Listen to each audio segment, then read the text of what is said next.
The word Kendra, which most of you have written, Kendras are the bhavas which is 1, 4, 7, and 10.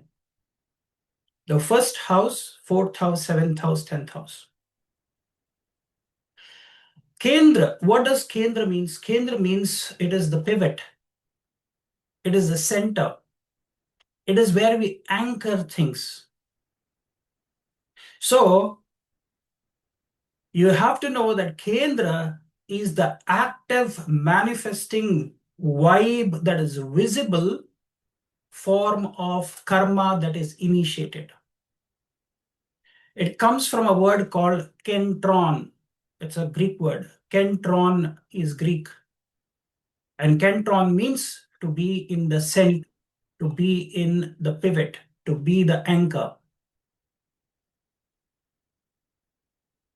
So this is the bhav where the karma's initiation happens. The manifestations of karma's unfoldment happens in the kendras.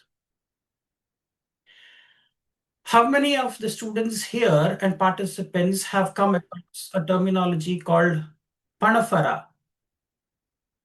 Panafhar. Have you heard of this? This is also a Greek word which comes from a Greek word. It is called a Panafhara. It's Panafhara in the Indian, but it is Ipanaphora is the Greek word.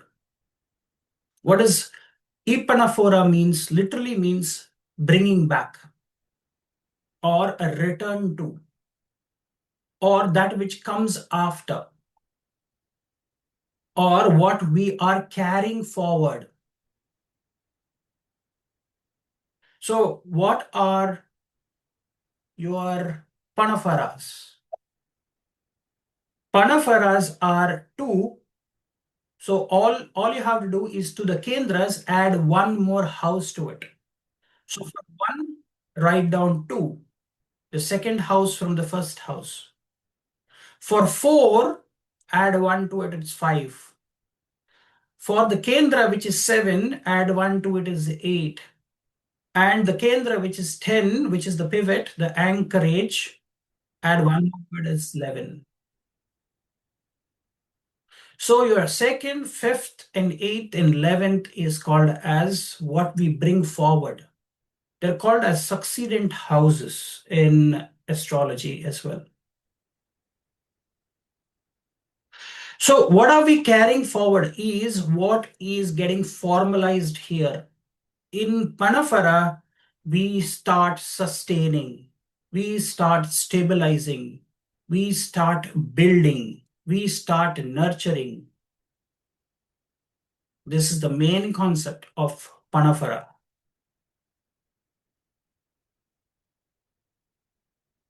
Okay, so that is where the karmas that we are talking about, they start their unfoldment that is happening, which has really kick-started in the Kendras.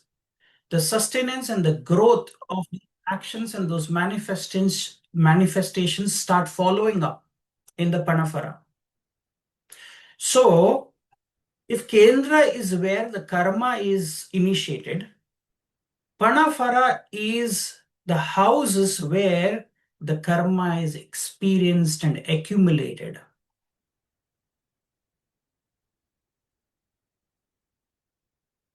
So the seeds of our karmas, if they are in the Kendras, the Panapharas is what we are taking it forward. There is growth, there is stabilization, there is sustenance, and we are accumulating there. So that is like a dustbin. Everything that we throw that we don't want is thrown there. We are utilizing it, initiating it, and then when we are done with it, we just throw it in the Panafhara. So all our experiences and our accumulations are in the Panafhara houses of our karmas. Then what is sustaining them is called as the next one is called as the cadent houses. which is called as Apoclima. What is the meaning of Apoclima in Greek? Apoclima means what is falling away, which means what we are transitioning, releasing. So karma is being processed from the accumulations and the experiences, is redirected or is dissolved. Basically, this is what Apoclima means. What is Apoclima means? Going away from, leaning, climbing, slope. So Apoclima is that bhava where the preparation, decline, or the transition is happening. The dissolving and the redirecting of the energy. So the energy's momentum is set in the Kendra. It starts gaining momentum, starts moving in a particular direction, and then it starts rolling and it comes to either halt or it just falls away. So that is the phase where we are trying to wrap up things. Is this concept was known to all of you? This should have been known to you if you have been learning Jyotish. It's the most simplest concept. Why has it not been taught? So that means you don't only have to look at your chart and look at your 1, 4, 7, 10 houses. This concept can be applied to any house, from that house being the Kendra. Then the second from there would be what is sustaining, growing, manifesting, and is accumulating. And the third from there would be what we are undoing, releasing, surrendering, falling off, Apoclima.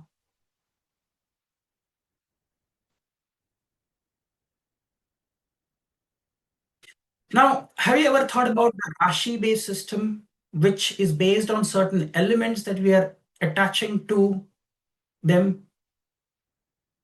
If you see, the Kendra and the Apoclimas are always the signs. For every fire sign, there is an air sign, which is Apoclima.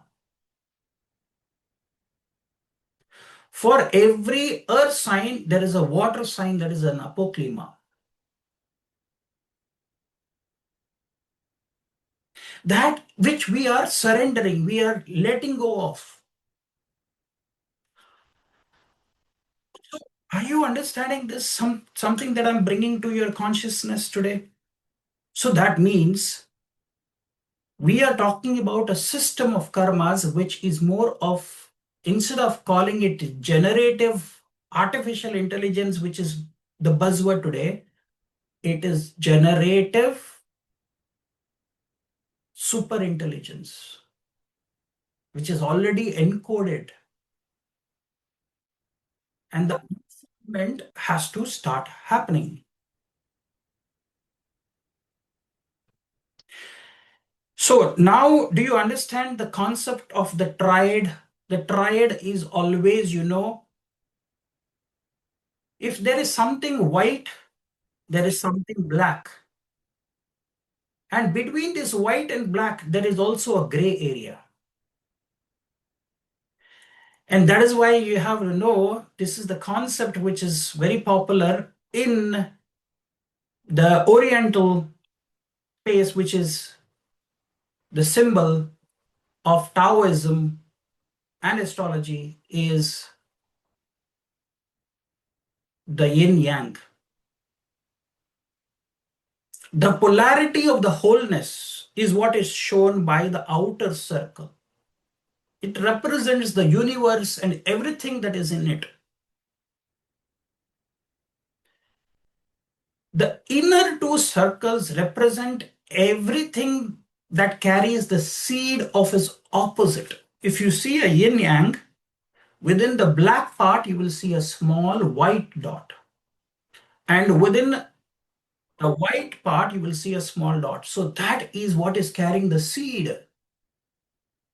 The entire circle that you see is itself the yin yang, is the concept, is the outer or the universe that we are all in. And the wave that you see, that the curvature that you see within the yin yang, is the curved lines represent the movement and the dynamic flow of energies. So, in this way, God is one, God is whole, God is androgynous. There is no he and she for God, isn't it? That's what it means. So, if you understand this concept, then you will know if there is a black, there is a white. If black is yin, yang is white. It's gray as well. That gray are the small dots.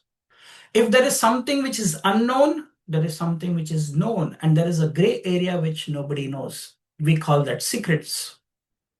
If there is something which is hidden, there is something which is discovered. And there is something which is yet to be discovered. If there is an even, there is an odd. If there is something small, there is large, but there is also medium. If there is something dark, there is something light. If there is a shade, there is a brightness. If there is chaos, there has to be order. If there is night, there has to be day. If something is cold, something can be hot. If there is water, there is fire. All of this gives us to understand that what we live here is the concept of Rajas, Tamas, and Sattva. But is everything fixed in life? Nothing is fixed in life. Let's do an exercise to show this. So we know 1, 4, 7, 10 is the pivot. You have written it down. That is the Kendra. We know what follows the Kendra is Panafhara, 2, 5, 8, and 11. And what follows, add one more house to all the Panapharas, you get the cadent houses. 3, 6, 9, and 12. Now, are you getting something that which even Nikola Tesla had resonated? He said, if you know the secret of 3, 6, and 9, you have the key to the universe. What do you mean by that? That means he is talking about how to dissolve, how to disintegrate, and how to disband, how to deconstruct. The most important point of deconstruction is the Apoclima, the release. So for every karma that is giving you an initiation, there is something which will stabilize. To stabilize, it has to move a little bit. It will stabilize and then have to dissolve. It has to disintegrate. Let's start an exercise right now for you to understand this, because nothing is fixed. Everything is in a transient state. Energy can neither be created nor be destroyed. It can only be transferred or transformed from one form to another. So is karma, can it be dissolved completely? No, we are only transferring it, isn't it? To make it completely zero, we need to understand the concept we are coming today is the concept of the Trinity, Brahma, Vishnu, and Rudra. So let's start with the common consensus. Everybody talks about Shrishti or creation is Brahma. So let us say that he is the Kendra. If Brahma is the Kendra, which means he is the initiator of the karma, he's the creator of the karma for us, he's put that into momentum, he's rajasic in nature, but who comes to growth, sustenance, maintenance? It is Vishnu. So if the kendras of your Rashi, let us take an example, 1, 4, 7, 10, let's put those numbers as Rashis now. 1 is Aries, 4 is Cancer, 7 is Libra, 10 is Capricorn. So that means all the succeeding houses from there is Vishnu, who maintains and sustains and is accumulating the karmas that we are experiencing here, and he's bottling it up. He is putting them into buckets, which means we are doing it. He's observing it and he's maintaining it. So what would happen? 2, 5, 8, and 11 is Vishnu then. For Brahma, there is Vishnu. But when Brahma is the initiator of the karmas, then we need Rudra, who comes and dissolves it, deconstructs it. Right? So that means the Apoclima is Shiva or Rudra. Panafhara is Vishnu. Kendra is Brahma. Is this understood what I'm trying to say here? Now let's change and switch the roles. What if Kendra becomes Vishnu? Which means 1, 4, 7, 10 is Vishnu, who is the maintainer, but now he is becoming the initiator of your karmas. There is a role reversal that has happened here. So for every Vishnu, there is a sustainer. The grower would become Rudra. He becomes the Panafhara for Vishnu being the Kendra. And the gray area there goes to, the Apoclima goes to Brahma. That's why Brahma is not worshipped. Because Brahma, the creator, cannot be the dissolver, because he's so engrossed in his whole creation. Finally, he dissolves himself into his creation because he's so much enamored. He says, I cannot destroy this. The only thing I can do is dissolve and surrender and be part of this entire creation. So his astitva, which means his presence, is no longer needed. So if Vishnu is white in this scenario, he becomes the Kendra. Then the black of the yin yang is Shiva or Rudra. And the gray area, which I said the seeds, would be Brahma, the two dots of the yin yang.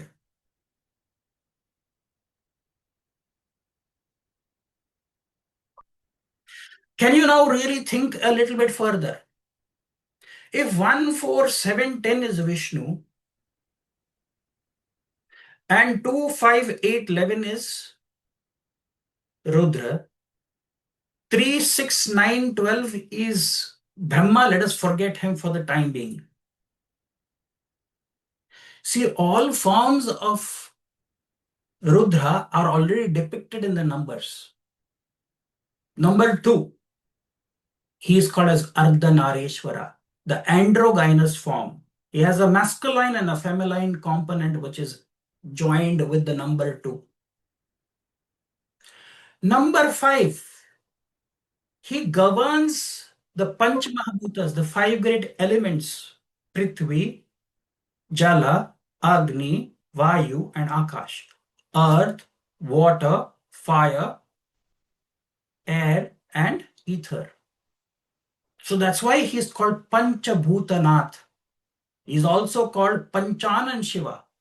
He's also called the 5-faced Mahadev, Panchamukhi Mahadev.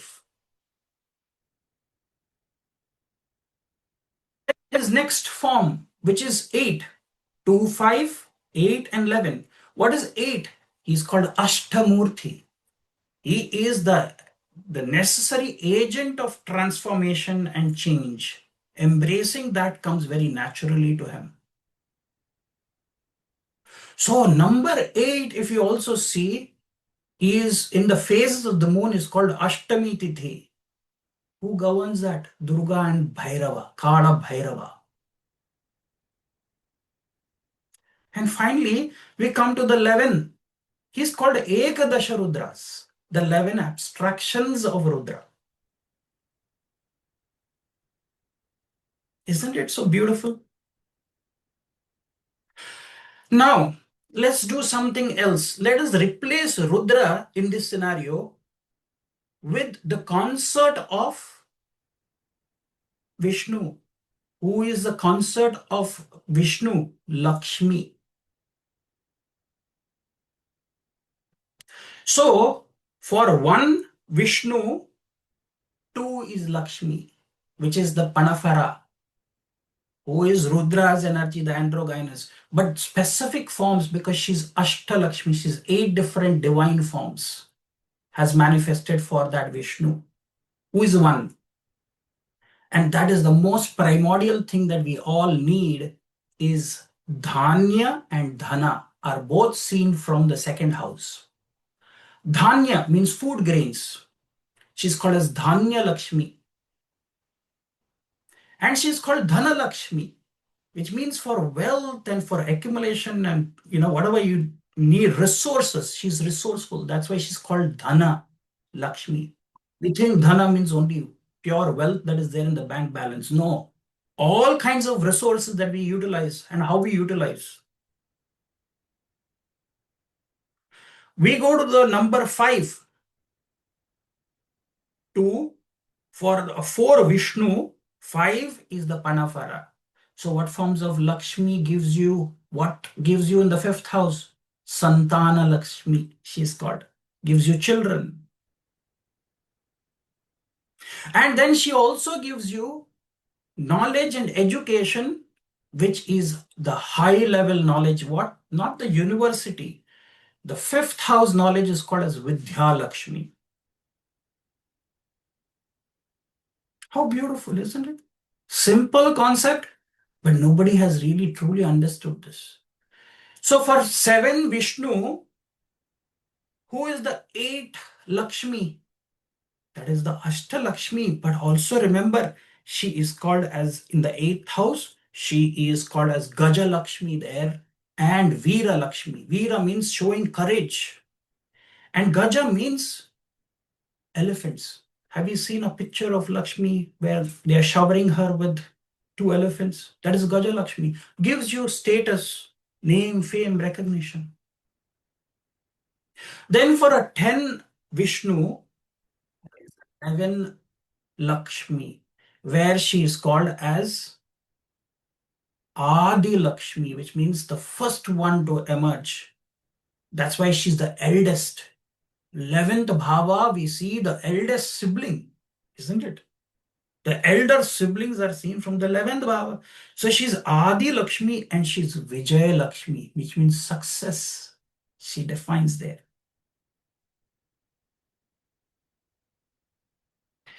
Interesting. Now let's do the role reversal again. Let's make Shiva, Rudra, as the initiator of our karmas, which means he takes the position of 1, 4, 7, 10. And who sustains him, who grows him, who supports him, who comes in every incarnation of Vishnu, Shiva comes. And every Shiva is worshipped by Vishnu. So that means the sustenance, which is 2, 5, 8, 11 for Shiva being the center, Kendra, it is Vishnu. Again, Brahma is 3, 6, 9, 12. Nobody is interested in him. When you have the two sides of the same coin, one is Rudra, the other side is Vishnu. They are inseparable. Are you getting this? This is so fantastic, isn't it? That is why we see there are 3 states that we can be in to experience our karmas. You can be in the awakened state. The awakened state is your Kendra. Kendra is the awakened state of your karma. It's a conscious state of experiencing your karma.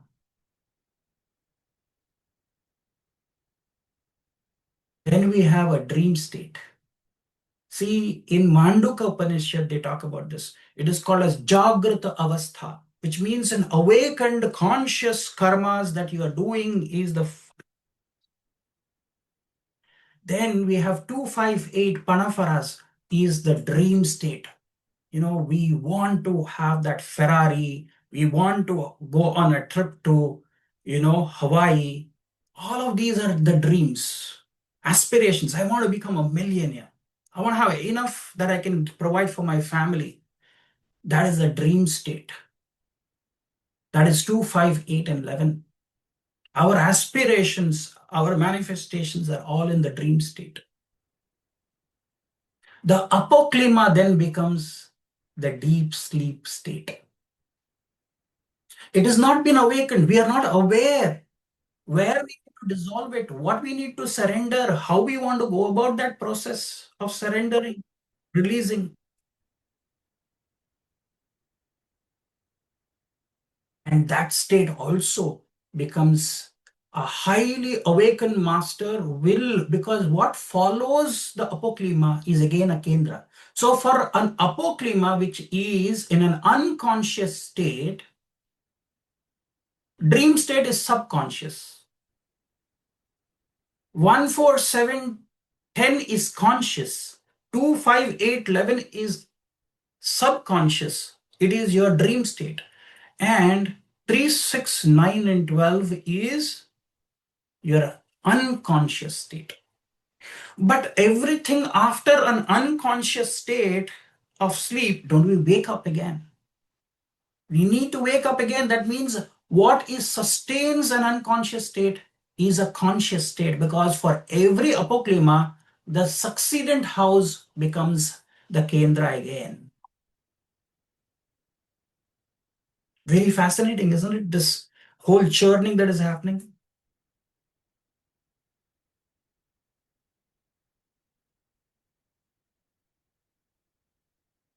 So now let's come to the rashis that I've already been explaining.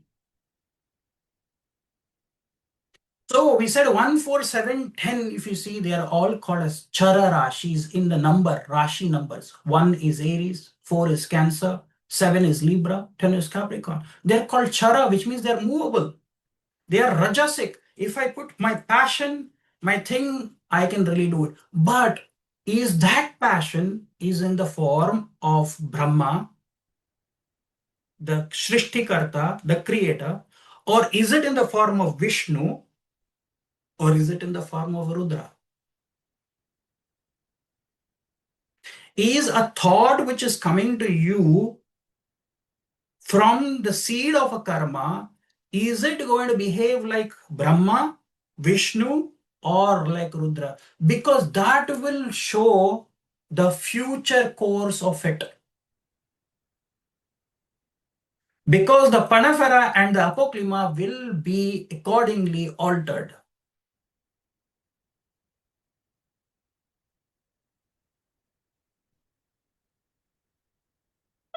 Isn't it? So it is very important how you think. Are you thinking like Brahma? Then what will happen? If you think like Brahma, then the Panafhara 2, 5, 8, 11 will be behaving like Vishnu. Then 3, 6, 9, 12 will behave like Rudra. That order is sacrosanct. That will not change. It is for you or for us to decide what is our Kendra, which means where do we stand and which direction we want to move towards.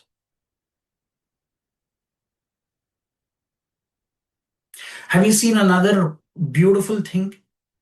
That fire, the Apoclima for every fire sign I said is air.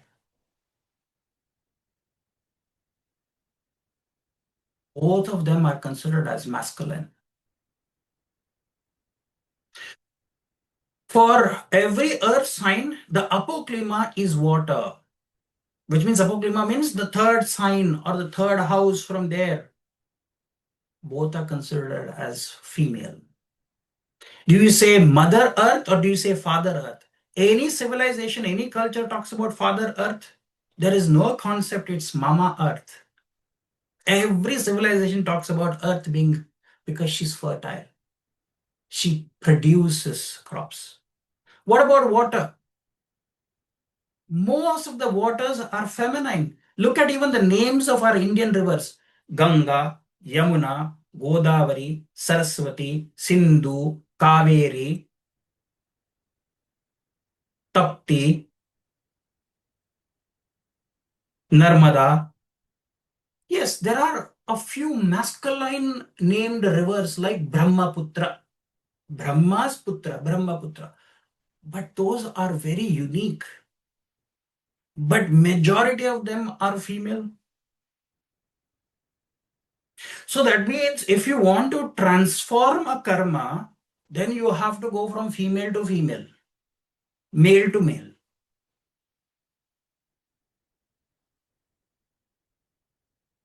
So for every fire, if you know the order of the Panch Mahabhutas, earth, okay, then it is water, then it is fire, then it is Vayu, which means air, and then ether. That is how we have also come here. We have started our journey from ether, this, okay, then we have come into air, then we have come into fire, from fire we came to water, from water to earth. And when we go back also we leave. That is the whole thing. When we say Na Shivaya, the Panchakshari, the five syllabled Na is for earth. When we say Ma, it is for water. Shi is fire. Va is Vayu, air. Ya is going into the ether world, the space world. How did we come?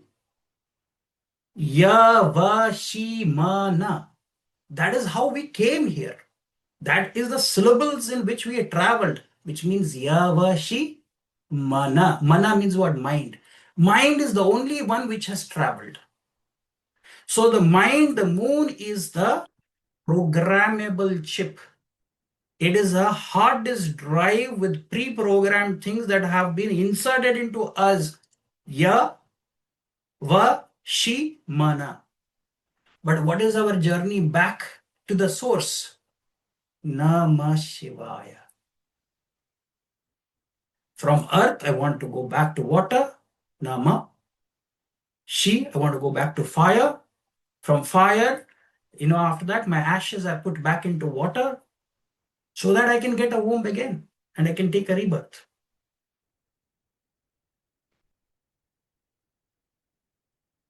Okay, so let's take a pause here.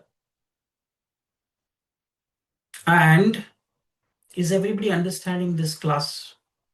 This is my thing that I want to ask. I can't unmute you. I can't get you on because once somebody starts asking questions or starts sharing something, we will have that at the end of today's lesson. But are we getting the concept of karmas? Have you learned something today about new thing about how karmas are created, how they are bottled up or accumulated, and how we are wanting to release it? This concept is very important because this concept will help you to address your karmas.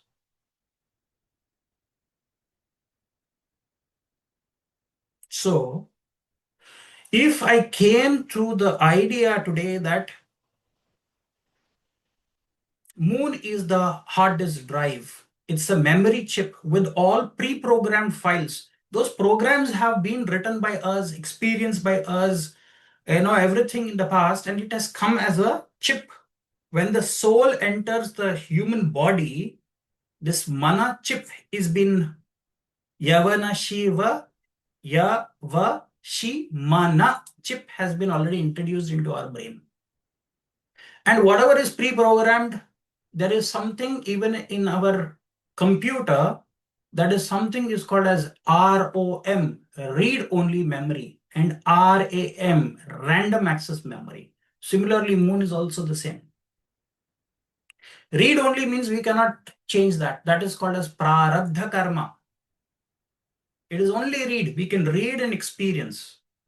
Random access, which means how am I going to react to a stimulus? The random access. My most recent experiences from this life or previous incarnations of my soul will make me behave in a particular manner. Same people observing the same incident will not behave the same. Same people, let us say this, we have about what, 85 people. If we observe an accident today, which has happened on the road, we'll all behave differently, aren't we? Or are we all 85 just going to jump in to help the person, people involved in that accident? So that stimulus is random access. Somebody looking at blood there might faint. Somebody will call an ambulance. Somebody is trying to help them physically. Somebody is giving them mental support. Somebody is calling out, is there a doctor here or an ER specialist who can help us stop this blood flow? So there is various ways we are going to react. So let's start the first technique of a career, which means we are not talking about a career here. We are talking about psychological programming and how we are going to react to a situation based on the moon. Now I want to give you one more clue.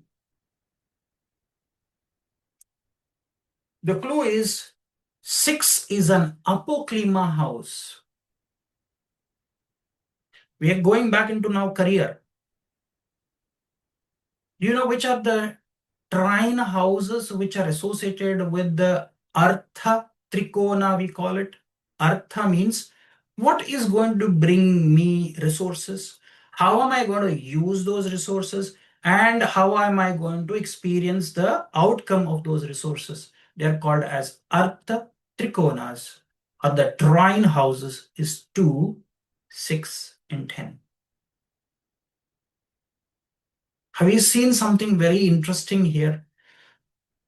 10th house is a Kendra house. Second house is a Panafhara house which supports the Kendra. And 6 is a Apoclima house. Aren't they different? And the rashis that represent them also is different. So their 3 culminations will decide how your psychological programming is and how you will react. When we go to the hardwire, which is nothing but the seeds that we're talking about in the yin yang, we said it is the black dot and the white dot in the yin yang. That is the seeds of our karmas that are held in the Akashic records, which we call as etheric archives. Those seeds are held in the nakshatra. Nakshatras are the abodes of holding the seeds. Some have manifested. Some are already in the action plan, which is we have actioned it. That such karmas are called as kriyamani karmas. We have put them into action already. That is the 10th house. Kriyamani karmas is 10th house. What is in the planning and we want to execute, but it is still not executed. It is still in the planning phase. I would like to pay my hydro bill, electricity bill. That is still a planning. Until I play it, it is called as agami karma, which means it is yet to happen. It is yet to become kriyamani. Till it is actioned, it is not kriyamani. Once it is actioned, it becomes kriyamani. Kriyamani means which I've already put into momentum, which means it has become kendra. So the 10th house is kendra. That means I have started the process of execution. What is second house? It is still somewhere supporting the kendras. It is still, I've accumulated some things, thoughts, ideas, what I want to do, put into action. 2, 5, 8, 11. So out of the karma cycle of Artha Trikona, 2, 6, and 10, 10 is a Kendra, 2 is a Panafhara, and 6 is a Apoclima. That means what I need to undo is also given there. What I need to release. If I do not release, what happens? The 6th house. I don't release it. I keep going and accumulating 2 and my balance of 2 is increasing. Balance of 10, my activities are increasing. What happens to number 6? Which had to be surrender and release. That starts building up. That is why we say sixth house is ailments, diseases, debts, discomfort. Because when you're overworked, then sixth house is going to give you the apoclima. So, what should be the way? We need to have the work-life balance. Sixth house is day-to-day activities that we do. That's why it is called as the prarabdha. The sixth house from any house is the prarabdha sthana, which means what is destined to happen will happen. You have very little way that you can change what is happening with prarabdha. Very little.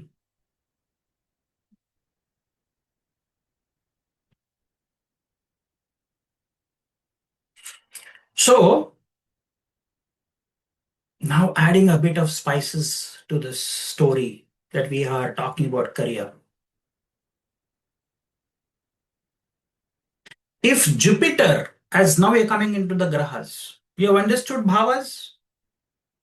1, 4, 7, 10, 2, 5, 8, 11, 3, 6, 9, 12. That 3, 6, 9 is what Tesla has been repeatedly saying. That is the master key to dissolve, which is Apoclima. Okay, so rashis. We have understood rashis. For every fire, the immediate next is earth. Because you see that they are incompatible. If there is too much of earth, the fire is doused. If the earth is low, fire will increase. What about same thing, fire and air? If there is excessive of air, the fire might be extinguished. But we also need a little bit of air to have the fire burn more brighter, isn't it? So the right quantity, if we can put into that process, we can either increase the fire or we can extinguish the fire. Both are used with Vayu. Same, for water, there is no form. If it needs to get some base and stability, it needs earth. Without earth, the water is not going to be stable. So stability comes from earth. So now what are you understanding with karma? You want to see earth signs will give you that grounding, anchoring, stability in general. Fire signs will make you what? Aggressive. Not only aggressive, it will make you assertive. It would give you an entrepreneurial streak or an entrepreneurial drive. Am I correct? You become a great starter. Fire is a great starter.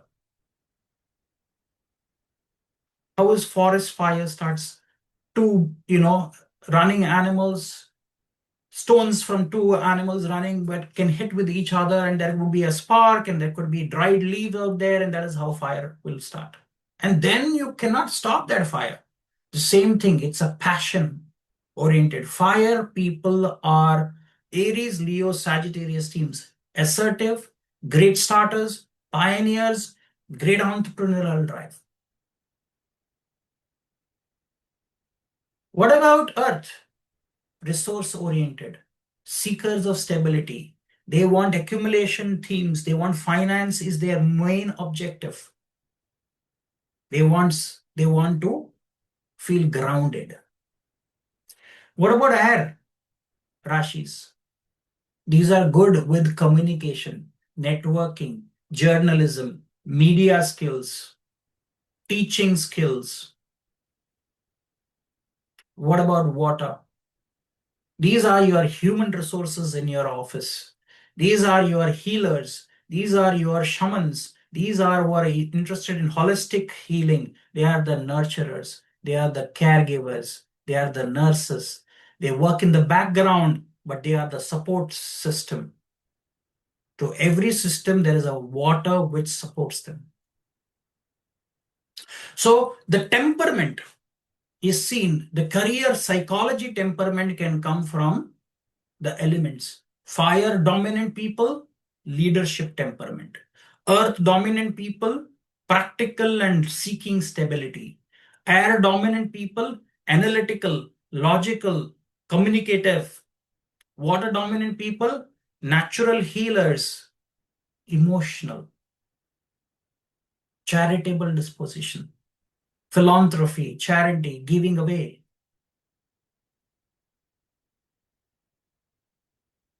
Now add one more layer to this. All fire signs are called as Kshatriyas.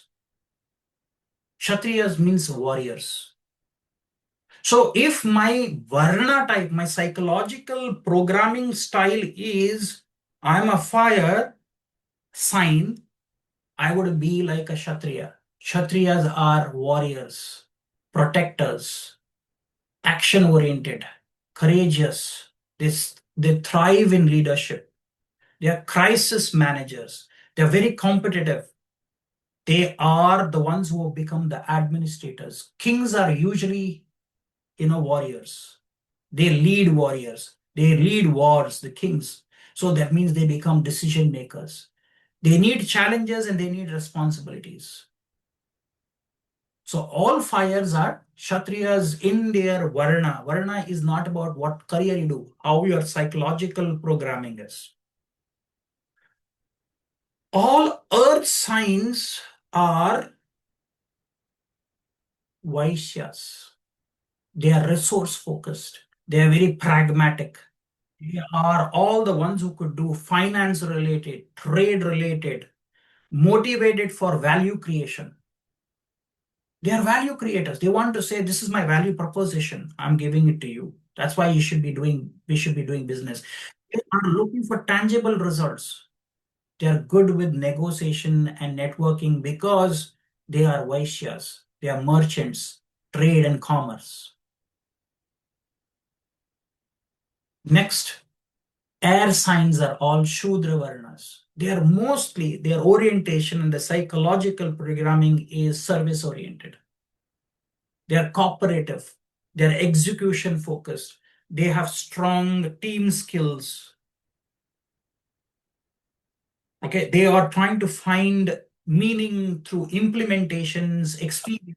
That's why a air type person in an interview will always ask, what is your background? How have you done this in the past? They'll give you scenarios to explain because they want to test your competence and your mettle by seeing what is your background and how have you done similar tasks in the past.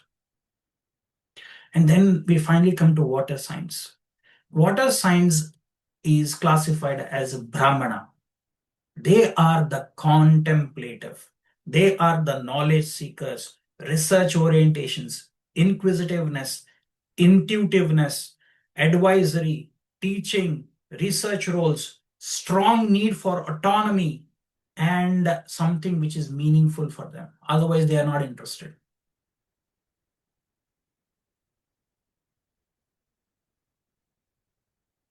Is this giving you one more layer of understanding the psychological Varna based? We have understood the Panchamahabhuta based, and we have also understood the principles based on. Great. Now let's go to understanding how would people think differently. Now we have to bucket the grahas to understand their dominant feature as a graha. The sun, the moon, and Jupiter as grahas are called as sattvic dominant. What is sattvic guna? Guna means quality, will do for you. If you're a strong sun, moon, or Jupiter, then you are good for judiciary, law, teaching, advisory, counseling, healing, giving guidance, signposting, training, coaching, mentoring. That is the sattva dominant. That means even the signs that are ruled by sun, moon, and Jupiter, that would have a lot of sattva guna there already, which means Cancer, Leo, Sagittarius, and Pisces.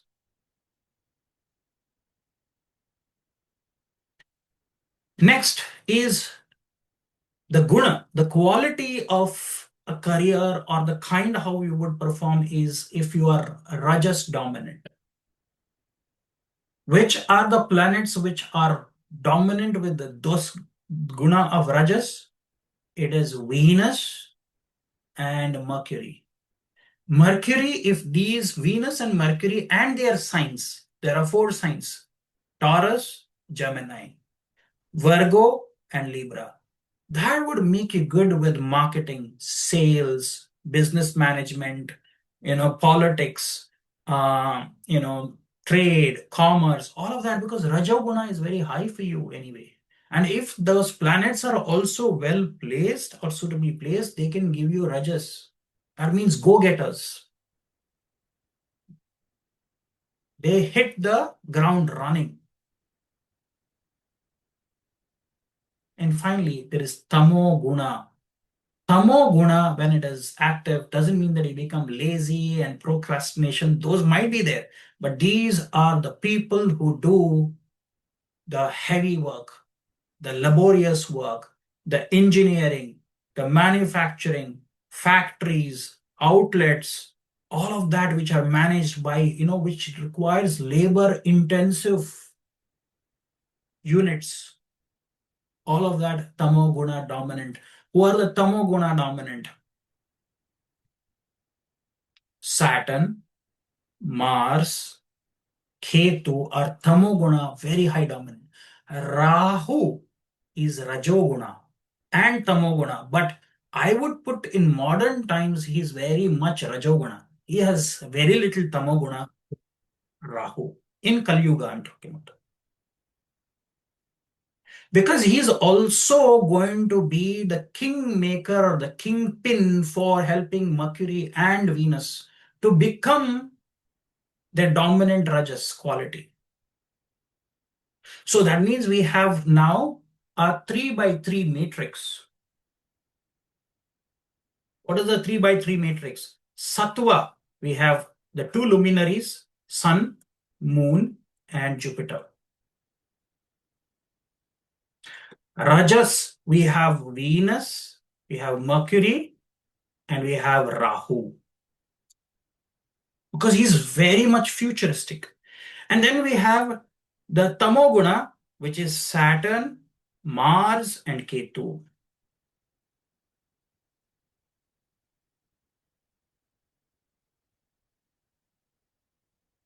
Now there are so many layers that you have gotten now. So that means if you start looking from the sixth position from each of these planets in your current chart, the sixth house from these positions will give you what was, if Jupiter is your free will, Saturn is your karma. Sixth from Shani will show you what you need to do in this karmic balance that is there and how you have to do it. There is no escapism. Jupiter will show the sixth house. How did you use your free will in your previous life? How did you use it in the previous lives? The sixth from Jupiter will show you, have you used your free will to the fullest potential or have you not used it? In this life, Jupiter's 5, 7, and 9 aspects will show you where there is free will. Saturn is, we can say it is fate, destiny, wherever it aspects. But sixth from there is where we have a potential to make certain mistakes because it is the prarabdha of Shani. It is the Apoclima for Shani. So you can now start looking at your career from Shani and from Moon, because Moon is the mind. At your workplace, how would your mind behave? And what kind of temperament that you are holding is seen from the moon. And from your Saturn, you see the unfoldment of your how karmas are unfolding for you and where is the pitfalls for you in this life, because it's the apoclima. That means you will make mistakes there, but you will also need to know because it's an unconscious state. Remember what is apoclima? Unconscious. It is deep sleep state. So from Shani, look at 3, 6, 9, and 12. Those will give you the mistakes that you will do, and whatever planets are posited there will give you an indication. Let's go to the first technique. Okay, let's take another pause here. Is everybody gathering? There are many layers after layers. I don't want people to lose because this is a shorter class, but I want to teach you some of the basics. If you have really gotten what I have taught you today, I can assure you, you would be much better than other people, much, much, much better, far superior in your analytical skills. Use the same concept. I'll give you one more trick. The Vargas, the divisional charts are also based on similar concepts.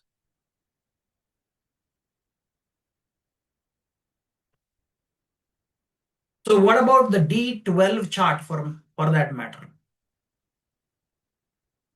Is it not the entire thing of the 12th house, which is an apoclima for your lagna, for your 4th house, for your 7th house, for your 10th house? It is an apoclima.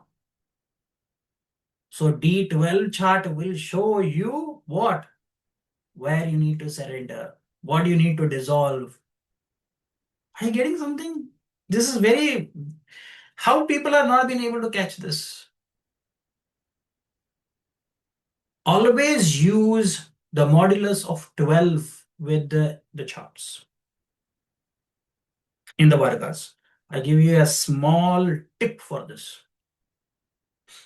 The tip is all the Vargas divisions from D1 to D12,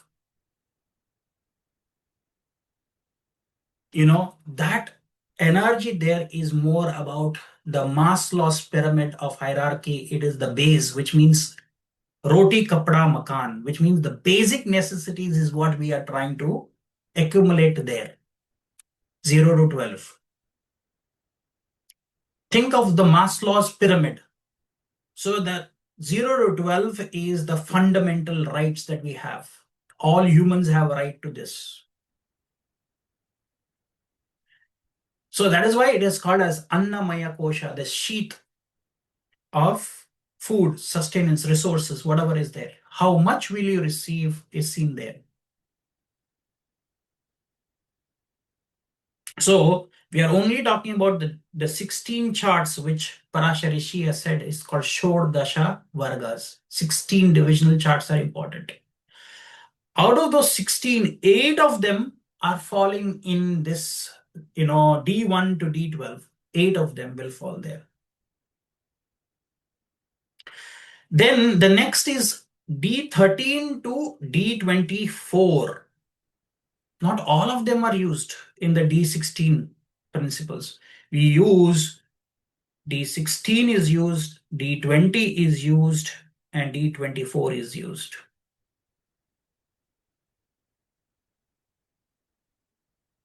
Okay. This is the most important sheet. Is called as Pranamaya Kosha, which means what gives you your prana, your life force energy. All of this will decide that for you. Then D25 to D36.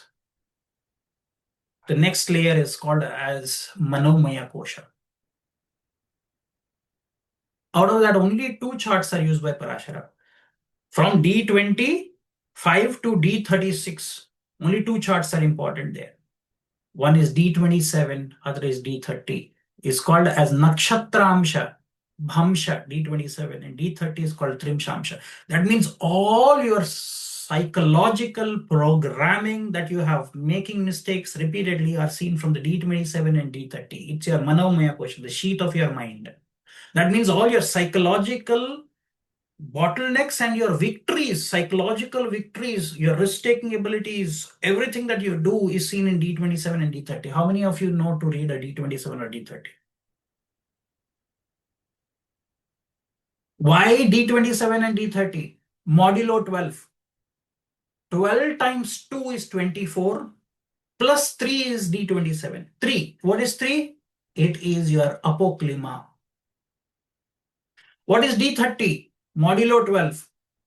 12 times 2 is 24, plus 6 is D30. 30. So the sixth house becomes important in the D30 chart, and the third house becomes important in the Nakshatramsha D27. Both are Apoclima.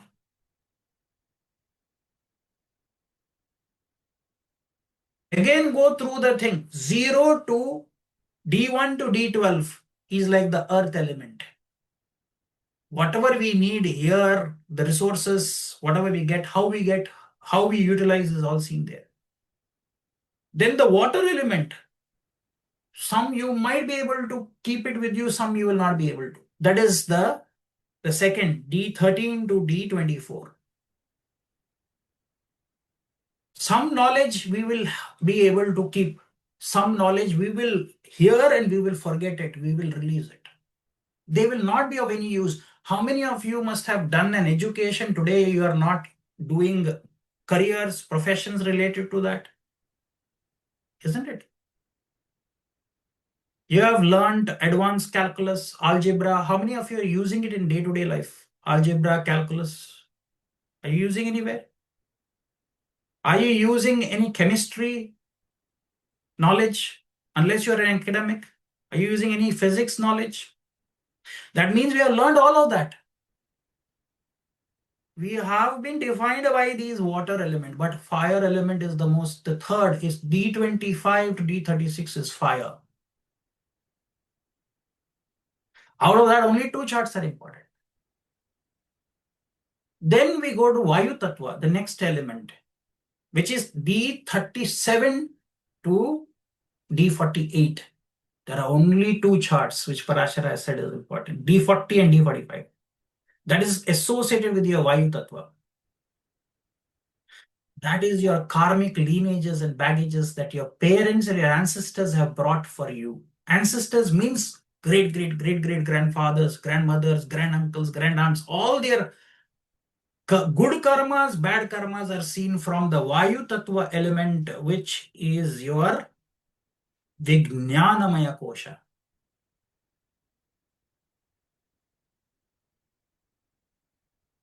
The last thing which falls between D49 to D60 is only one chart, D60. That is your etheric archive. D60 Shashtiyamsha. D60 chart is the holy grail to find out everything. It is a universal chart. It is why you are here. What are you here again back for? And that is the fundamental chart to understand Anandamaya Kosha, which means what gives you eternal bliss and Nirvakalpa Samadhi, which means where are you going to release completely and feel completely blissful?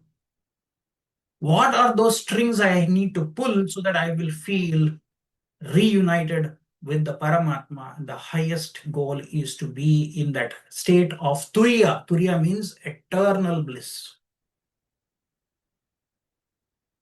Humans have been so excited about that temporary fractional ecstasy that we receive either to taking external things or sometimes during physical intercourse, during a sexual intercourse, during that release that is happening and you reach a peak.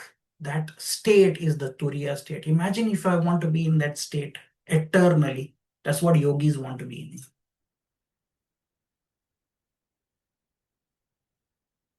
Okay, shall we take a quick break? We need a break now. We have started, it's been an hour. and I will let all of this percolate. But are you learning something from this? Or at least are you deconstructing or dissipating some of that previous knowledge that you have bottled up? Because sometimes to learn something, we need to unlearn. And we have been programmed for so much with our education system. I'm sorry to say, we have all gone through the same education system. It is useless, worthless. It has not made us better human beings. It has not given us the coping mechanism to go through stress, strain, financial worries, relationship, how to handle. Nothing has been taught to us. Useless. Rather, we would have learned from the childhood if they had taught us meditation, pranayama, yoga, Ayurveda, Jyotish, and so many other holistic things. Experiential learning. We have been put into great, schools and colleges with big names, Ivy League.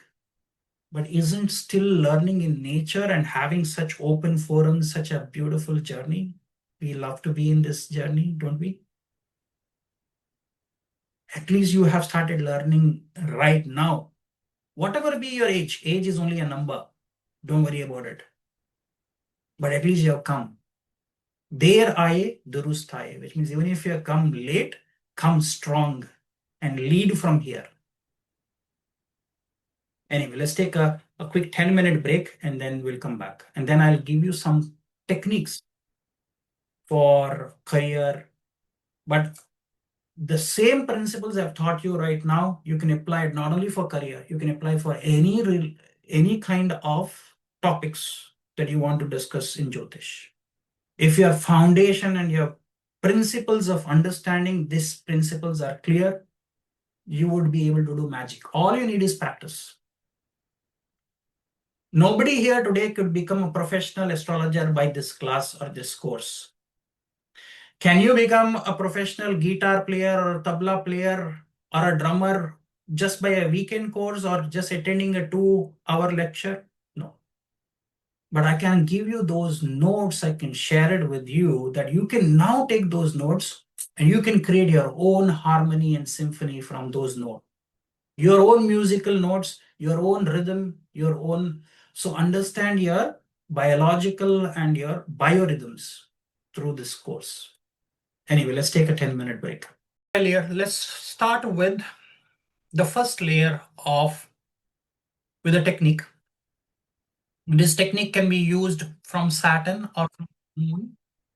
This is the first technique that I want to teach. It is the technique which is called as the 10th from the Moon's personality test. This can be a very fantastic wow technique that you can use with many people.